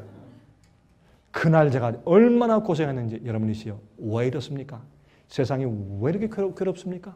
진짜 그들은 테러리스트, 사람들 마음 가운데 두려움을 넣어줬어요. 그 성공했어요. 그 몇 명들이. 여러분 이게 뭡니까? 이젠 셋째 화가 생기고 있는 것이에요. 이게 이슬람의 공격이요. 오사마 빈 라든, 알케이다. 여러분 이게 뭐 우연히 생기는 줄 아십니까? 이게 다 예언 성취예요. 기독교인들은 보면서 아이고 저 오사마 빈 라든 그렇게만 알지. 이게 성경 예언 요한계시록의 7째 나팔과 셋째 화가 생기는 것을 전혀 알지도 못하고 살고 있는 그리스도인들이 얼마나 답답하냐 말이에요. 그러니 예수님의 재림에 대해서 관심도 없고 마지막 세상도 관심이 없고 나의 거룩한 준비도 관심이 없는 것이에요. 여러분들 회개하세요. 예수님 오세요. 이렇게 어영부영 진행할 때 하늘에서 은혜 문이 닫히고 은혜 시간이 끝나요. 조심하세요. 회개하세요. 여러분들 이런 식으로 교회 왔다 갔다 한다고 구원받을 줄 아십니까? 천만입니다. 하나님 아버지의 뜻대로 살지 않는 자들은 다 앞으로 멸망당해야 될 것입니다. 여러분 보세요. 이 성전은 이 아랍 사람들에게 기가 막힌 놀라운 전쟁이에요. 어떻게 상상이나 했겠어요? 어떻게 이런 비행기들로 쌍둥이 빌딩을 뉴욕에서 그냥 때려쳐가지고 그걸 다 부서뜨리는 이런 테러를 어떻게 할 줄로 누가 꿈에나 생각했겠어요? 그런데 이것은 경제 상징이었습니다. 이것이 무너질 때 저는 한국에서 중국에 들어가기 위해서 준비할 때였어요. 전 그것을 제가 TV에 보면서 깜짝 놀랐어요. 전 그때 이걸 보면서 느꼈어요. 아, 7째 나팔이 지금 시작되는구나. 7째 나팔과 3번째 화다 딱 들어왔어요. 왜요? 저는 예언을 연구하는 사람이기 때문에. 많은 그리스도인들이 그거 보면서 이거 7째 나팔이네. 그거 아는 사람이 몇 명 됐을까요? 이렇게 답답한 시대에 우리가 살고 있는 것이에요. 여러분 보세요. 기가 막힌 그런 폭음과 함께 저 높은 세계에서 가장 높은 그 쌍둥이 빌딩이 무너지기 시작했습니다. 그렇죠? 그 다음에 또 뭐가 생겼습니까? 이락 전쟁. 그렇죠? 아프가니스탄 전쟁. 그렇죠? 테러. 어디 가도 세상에 이제 안전한 곳이 없어요. 테러가 너무 심해가지고 세상을 괴롭혀요. 그래서 이 화는 뭐예요? 괴롭히는 전쟁이에요. 예? 이게 화예요. 세상이 괴로워 화를 면하지 못해요. 그러므로 정말 전쟁에 꼬리를 무는 것인데 그래서 지금 우리가 어디에 살고 있어요? 예수께서 오시기 바로 직전인 우리가 살고 있는 시대는 여기입니다. 7번째 나팔 시대에 살고 있고 이제 예수님께서 곧 오십니다. 더 이상 성취될 예언이 없습니다. 제가 왜 예수님 속히 오신다고 이렇게 목청 놓아 외치고 다니는지 이제 그 이유를 또 하나 이해하시겠습니까? 여러분 저는 성경 말씀을 연구하고 예언을 연구하는 목사이기 때문에 저는 하늘이 무너져도 예수님 속히 오시는 데 대한 120%의 확신을 가지고 살고 있는 사람입니다. 여러분 준비하십시오. 여러분 가정들 준비하셔야 합니다. 여러분 그러더니 갑자기 무엇이 생깁니까? 월스트리트에 문제가 생기면서 경제 공황이 생기기 시작합니다. 여러분 주식이 폭락하면서 말이죠. 지진들이 일어나고 여러분 온역들이 생기고 제가 마태복음 24장을 말씀드렸죠. 여러분 마지막 시대에는 어떻게 해요? 기근과 온역과 지진들이 처처에 있겠고 그게 무슨 말이에요? 옛날에는 한 번 지진 났다가 10년 후에 한 번 났다가 5년 후에 났다가 그랬지만 지금 이 시대에는 기근과 지진과 고칠 수 없는 온역들이 동시에 여러 곳에 다발적으로 생기고 있어요. 이것이 마태복음 24장 예언인데 그런 때는 지금 이 시대밖에 없어요. 옛날에 그런 적이 과거에 없어요. 살펴보세요. 지진과 온역과 기근이 동시에 여러 곳에 동시에 다발적으로 같이 있었던 시대가 과거에 언제 있었어요? 지금밖에 없어요. 그래서 예수께서 이때 이런 일을 보는 그 세대에 이 모든 것이 이루어질 것이라고 예수께서 예언했어요. 지금이 그런 때입니다. 여러분 또 보세요. 최근에 폴란드의 홍수를 보세요. 여러분 파키스탄의 홍수를 보세요. 1700만 명이 집을 잃어버렸어요. 수많은 사람이 죽었습니다. 여러분 참 얼마나 놀라운 일입니까? 태풍과 허리케인 보세요. 세상에 이루는 여러분 이런 모든 천연재해들을 보세요. 여러분 이 세상에 얼마나 오래 갈 것 같습니까? 여러분 꿈 깨세요. 예수님 속히여서요. 세상은 절대 오래 갈 수가 없어요. 그런데 이 끝에 말씀하기를 요한계시록 11장 19절에 말씀하기를 이에 하늘에 있는 하나님의 성전이 열리니 성전 안에 하나님의 언약궤가 보이며 또 번개와 음성들과 뇌성과 지진과 큰 우박이 있더라. 뭐예요? 하늘에 지성소가 열려 언약궤가 있는 곳이 어디예요? 지성소예요. 그것은 무엇을 말합니까? 대제사장이신 예수님께서 지성소에서 심판하는 사업이 끝난 거예요. 문이 열려요. 거기서 뭐가 쏟아져요? 7 재앙이 쏟아져요. 7 재앙이 쏟아져요. 이것이 언제예요? 7번째 나팔, 3번째 화시대예요. 아, 놀라운 예언 아닙니까? 그런데 그때 마지막 시대 이런 일이 있은 다음에 하나님께서 무슨 말 하신 줄 아세요? 요한계시록 18장에 보시면 큰 성 바벨론이요 교회들이 뭐가 되었어요? 귀신의 처소와 각장 더러운 악령들이 모이는 곳이 되었어요. 가증한 새들이 모이는 곳이 되었어요. 무엇이? 교회가 진짜 성령이 아니라 악령들이 모이는 이상한 장소로 변모해 가는 것을 마지막 시대 주님께서 경고하세요. 그런데 보세요. 그 음행의 진노의 포도를 인해서 잘못된 이 음녀의 잘못된 오류의 가르침 때문에 세상의 교회들과 믿는 자들이 전부 다 혼돈하고 다 혼돈돼 있어요. 잘못 믿고 있어요. 하나님을 잘못 알고 있고 복음을 잘못 알고 있고 엉뚱한 잘못된 거짓 평안 가운데 살고 있으면서 잘못된 교리를 믿고 있어요. 그러므로 포도를 인해서 만국이 무너지고 취했어요. 또 땅의 왕들이 대통령들이 수상들이 그 음료로 더불어 음행하고 땅의 상고들도 뭐예요? 비즈니스들도 돈 버는 비즈니스들도 그 사치의 세력으로 인해서 치부했어요. 여러분 이것이 얼마나 요즘에 사치가 많은지 미국에도 빈부의차가 점점 심해지죠. 놀라워요. 중국도 빈부의차가 너무 심해져요. 여러분 중국에 가면요. 밀리언웨어, 빌리언웨어가 얼마나 많이 생기는지 몰라요. 아직도 저기 시골에 가면 너무너무 가난한데 세상은 빈부의차가 점점 심해지죠. 야고보서 5장에 그렇게 될 것이라고 예언을 하였습니다. 내가 또 들으니 하늘로서 다른 음성이 나서 가로되 내 백성아 거기서 나와 그 죄에 참여하지 말고 바벨론에서 나오라 그랬어요. 잘못된 가르침에서 나오라 그랬어요. 그 죄에 참여하지 말고 그의 받을 재앙을 받지 말라. 그 죄는 하늘에 사무쳤으며 하나님은 그의 불의한 일을 기억하신지라 라고 성경은 말했어요. 그가 준 그대로 그에게 주고 그의 행위대로 갑절을 갚아주고 그의 섞은 잔에도 갑절이나 섞어 그에게 주라. 그 밑에 가보세요. 8절에 그러므로 하루 동안에 그 재앙들이 이르리니 곧 사망과 애통과 흉년이라. 7 재앙이 쏟아져요. 7 재앙이. 어느 때? 이 시대. 여러분 하루아침에 갑자기 일들이 생겨요. 전쟁이요? 갑자기 눈 뜨면 전쟁 났잖아요. 6.25도 그랬잖아요, 여러분. 이게 뭐, 아이고, 그러나 설마 할 때 하루아침에 와버리는 거예요. 그래서 깨어있어요. 너희는 깨어서 근신하고 기도하고 성경은 말씀하고 있는 것입니다. 그런데 교회는 지금 뭐하고 있어요? 난리가 나죠. 성령이 임했다. 난리들을 해요. 병 고치고 방언하고 난리를 피지만 그게 참된 성령이냐 말이에요. 성경은 말하기를 악령들이 모이고 잘못된 귀신의 영들이 모인 것이 되었다고 설명해요. 다 그런 건 아니지만 많은 교회들이 요즘에 이상한 영들에 의해서 거짓 성령 운동이 있어요. 뭐 50만 100만이 모여도 참 성령의 움직임일까요? 정말 예수께서 계시는 곳일까요? 여러분 한번 생각을 해보셔야 돼요. 여러분 The Great Controversy라는 책이 있어요. 464페이지 보면 제가 가끔 인용하는 책이지만 이 세상의 역사를 기가 막히게 성경의 예언을 풀이한 책인데 정말 영감적인 책이에요. 이 책이 없으세요? 저희한테 주문하세요. 보내드릴 테니까 이런 말씀이 있어요. 그 읽어보니까 이런 놀라운 말씀이 있어요. 믿음과 경건의 보편적인 태보에도 불구하고 교회 안에는 그리스도를 진실히 따르는 사람들이 있다. 아무리 타락해도 여러분과 같은 사람들이 교회에 있단 말이에요. 진실한 사람들이 있어요. 하나님의 최후의 심판이 이 세상에 내리기 전에 주님의 백성 중에는 사도시대 이래 일찍이 목격하지 못한 근본적인 경건의 부흥이 일어날 것이다. 하나님의 성령과 권능이 그분의 자녀들 위에 부어질 것이다. 성령이 임해요. 두 번째 오순절 성령이 앞으로 임할 것입니다. 하나님의 성령과 권능이 그분의 자녀들 위에 부어질 것이다. 그때가 되면 많은 사람들은 하나님과 그분의 말씀을 사랑하는 대신에 이 세상을 사랑하는 그러한 교회들에서 분리되어 나올 것이다. 목사들과 신자들을 막론한 많은 사람들이 주의 재림을 위하여 백성을 준비시키고자 이 시대에 전파되고 있는 큰 진리를 즐거이 받아들이게 될 것이다. 앞으로 굉장한 부운동이 세상을 지나가는데 주의 참된 백성들은 그것을 들을 기회가 있을 것이에요. 이렇게 말씀했어요.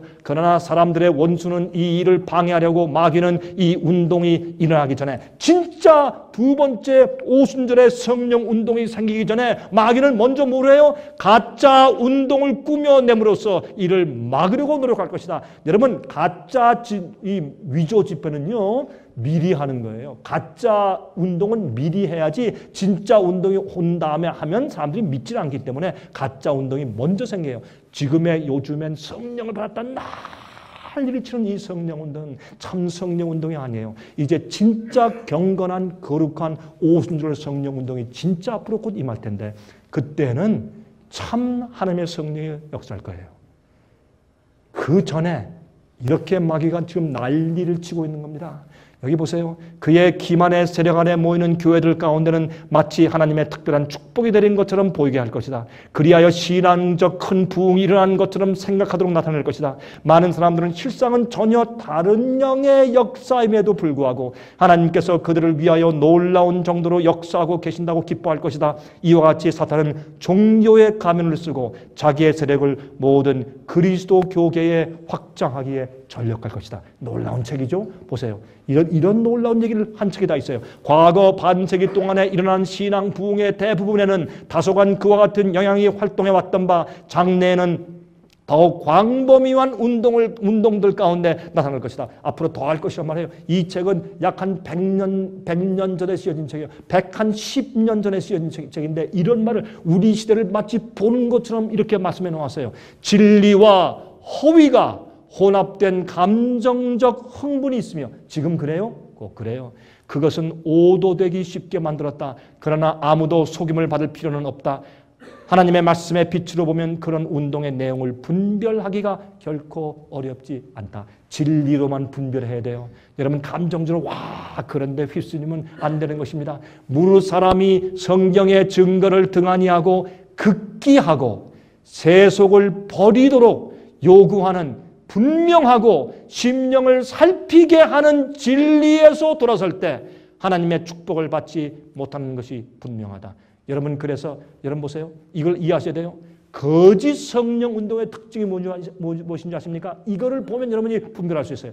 거짓 성령 운동의 특징은 무엇이냐면 성경의 자세한 진리에 대한 순종을 무시하고 예수만 믿으면 돼 무시하고 사랑과 연합만을 강조하며 감정적인 분위기를 자아내려고 애를 씁니다. 그런 음악, 그런 연극 이런 걸로 드럼, 북 난리를 해요. 춤을 추고 그런 감정적인 분위기를 자아내려고 애를 써요. 여러분 진리에 대한 순종을 무시해요. 거룩함과 성화에 대한 강조가 없고 죄에 대한 승리해야 될 것에 대한 강조가 없어요. 감성적인 느낌을 가지도록 하여서 마치 하나님의 인정하심을 받은 것처럼 느끼게 하지만 진정한 평안과 확신이 결여되어 있는 잘못된 복음을 가르칩니다.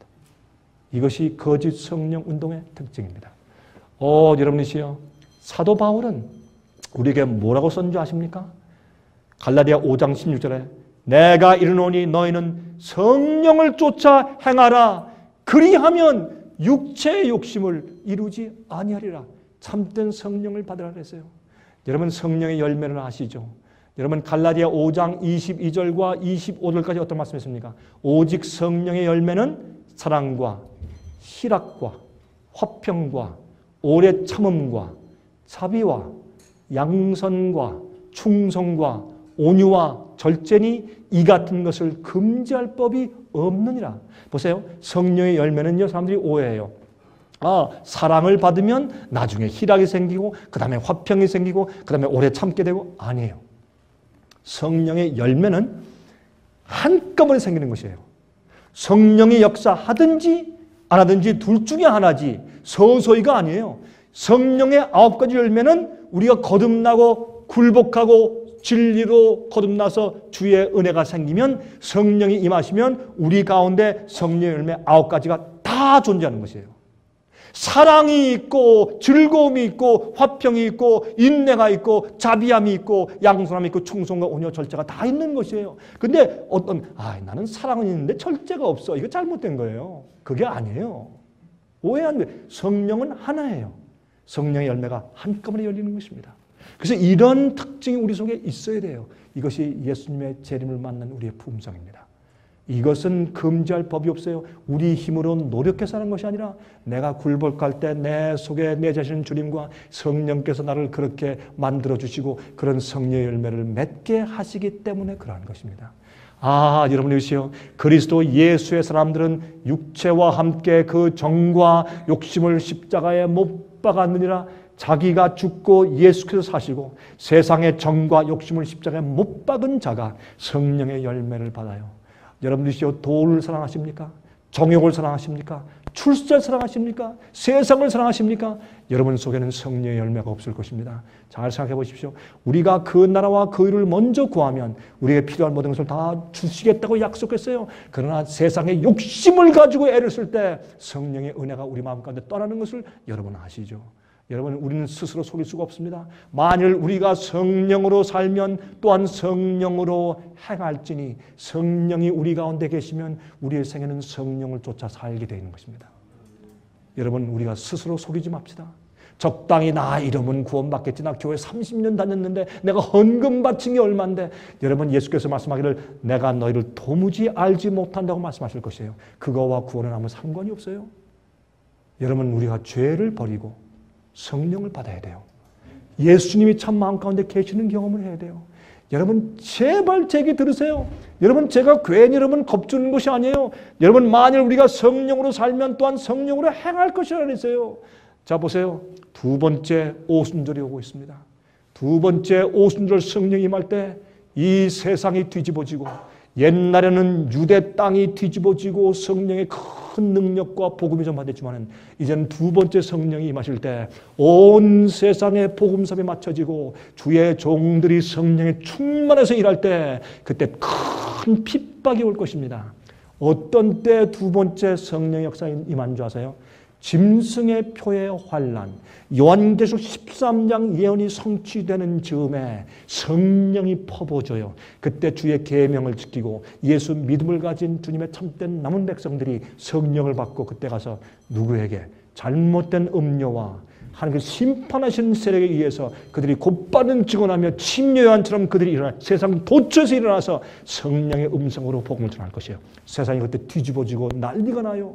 그때 사도들이 성령을 받아 복음을 전할 때 여러분, 제사장들이 그를 붙잡아다가 때리고 핍박한 것처럼, 그들을 죽이고 핍박하고 그 쫓긴 것처럼 어마어마한 핍박이 온 세상에 일어날 것이요. 그때 주의 참된 백성과 거짓 백성들이 갈라지는데, 여러분 항상 핍박이 있을 때 믿는 자가 잘 믿는 사람들을 핍박하는 것이 핍박이지, 사람을 죽이는 것은 잘못 믿는 자가 잘 믿는 자들을 곡해해서 죽이는 것이 항상 핍박이었어요. 안 믿는 자가 믿는 자를 죽이는 것은 옛날 로마 시대에 있었던 것이 지금 그런 게 아니에요. 이젠 믿는 자가 믿는 자를 죽이는 것이에요. 그것이 마지막 핍박이에요. 그래서 가라지가 알곡을 핍박하고, 잘못된 믿는 사람들이 참된 주의 증인들을 핍박하고 죽이는 경험이 앞으로 올 것이에요. 그때 여러분은 어디 설까요? 그래서 개국 이르러 없던 환란이 생긴다 그랬어요. 그러나 걱정하지 마세요. 우리가 진리 가운데 주님 가운데 주 성령을 받으면 전능자의 날개가 우리를 덮어서 보호하실 것입니다. 우리에게 양식과 물을 보장하신다고 약속했어요. 여러분 두려워서 짐승의 표를 받으며 먹고 살기 위해서 목구멍이 포도청이라 사고 팔고 못한다고 하니까 두려워서 다 그렇게 받는 사람들은 그들이 재앙을 받을 것이요. 그러나 담대하게 서는 자들은 사드락과 메삭과 아벳느고가 두라 평지에서 담대하게 서서 우상에게 경배하는 것처럼 주의 백성들이 주님의 말씀과 계명을 순종하며 그것이 잘못됐다고 얘기하면서 성령의 충만에 서 있을 때 주의 거룩한 영이 그들을 보호할 것이요. 여러분은 어떤 편에 속하실 것이요. 성령의 은혜가 없으면 그 핍박에 설 수가 없어요. 여러분 우리 찬송을 부르겠습니다. 환난과 핍박 중에도 성도는 신앙 지켰네. 이 신앙 생각할 때 기쁨이 충만하도다. 성도의 신앙 따라서 죽도록 충성하겠네. 여러분이세요. 우리가 지금 성경을 가지고 이런 예언을 가지고 있는 것은 옛날에 우리 선조들이 그렇게 피땀 흘리고 생명을 바치고 피를 흘리면서 그렇게 진리를 수호해 주었기 때문에 우리가 진리를 가지고 있어요. 제가 좀 죄송합니다. 요즘에 현대 기독교를 보니까 아이고 참 이게 믿는 건지 이게 도대체 이게 헌신하는 건지 이기적이고 자기가 저 살짝 구원받으려고 애쓰는 건지 말이 안 돼요. 우리 다시 깨어납시다. 옛날 우리 선조들의 신앙을 본받읍시다. 환난과 핍박 가운데 생명 바치며 진리 위에 산 자들의 그 품성을 우리가 담도록 하십시다. 우리 찬송을 부르면서 정말 앞으로 오는 이 마지막 세계에 우리가 어떻게 서야 하는지 생각하며 성령을 받기 위해서 간절한 마음으로 우리 찬송을 같이 부르도록 하시겠습니다. 환난과 핍박 중에도 성도는 신앙 지켰네. 이 신앙 생각할 때에 기쁨이 충만하도다. 성도의 신앙 따라서 죽도록 충성하게. 옥중에 매인 성도나 옥중에 매인 성도나 양심은 자유 얻었네. 우리도 고난 받으며 죽어도 영광 되도다. 성도의 신앙 따라서 죽도록 충성하겠네.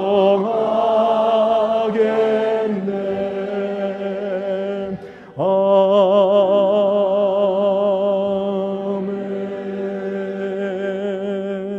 여러분이시여, 우리 예수님이 오십니다. 우리를 데리러 오시는데 그 전에 우리가 십자가를 통과해야 멸류관이 있습니다. 여러분이시여, 하나님께 바치지 않은 것이 있습니까? 지금 주 앞에 드리십시오. 아직 포기하지 않은 죄의 습관이 있습니까? 지금 드리십시오. 아직 두려운 마음을 가지고 있습니까? 주 앞에 나가십시오. 그리고 화평을 받으십시오. 여러분이시여, 여러분 마음과 여러분 생애와 여러분의 가정에 하나님의 성령의 크신 은사가 함께 하시길 바랍니다. 지금만 마음의 감동이 아니라 여러분 계속해서 예수께서 오실 때까지 깨어서 근신하며 기도하시는 생을 사시기 바랍니다. 여러분, 오늘은 여러분 나가실 때 제가 인사드리지 못하겠습니다.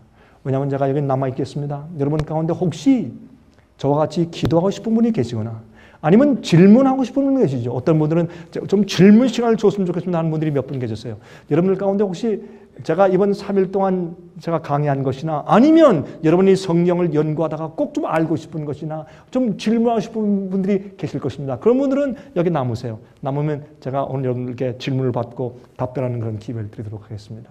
여러분들, 그러나 바쁘신 분들은 이제 조용히 나가시면서, 오늘 또 나가시는 분들은 꼭 저희가 준비한 두 책, 산상수훈책과 예수님의 마지막 장면을 기록한 오 그리스도, 그 놀라운 책을 빠짐없이 다 받아서 나가시길 부탁드립니다. 하나님의 은혜가 여러분과 함께 하시기 바랍니다.